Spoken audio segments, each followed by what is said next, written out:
Kalau kita ingin memindahkan ibu kota dari Jakarta, itu sama dengan ingin mencabut dasar fundamentalis bahwa Jakarta ternyata bukan lagi ibu tempat melahirkan proklamasi, bukan ibu yang menjahit merah putih, bukan ibu tempat memfasilitasi para pendiri bangsa menghadirkan Pancasila, menghadirkan konstitusi yang kita nikmati sekarang.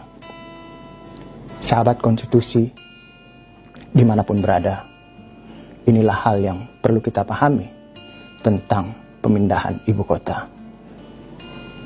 Pembukaan Undang-Undang Dasar 45 secara teknokratik, hukum tata negara, bisa saja dilakukan perubahan.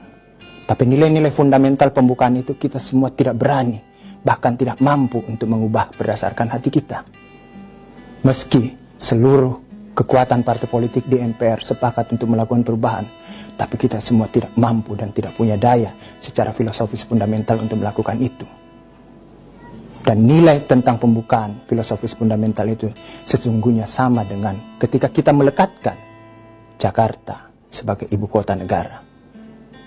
Bahwa kemudian sebagai pusat pemerintahan, sebagai ibu kota negara, ketika kemudian aktivitas perekonomian ingin semua mendekat kepada kekuasaan, sehingga Jakarta sebagai kota dikelilingi, terkepung oleh aktivitas perekonomian, bahkan kapitalisme.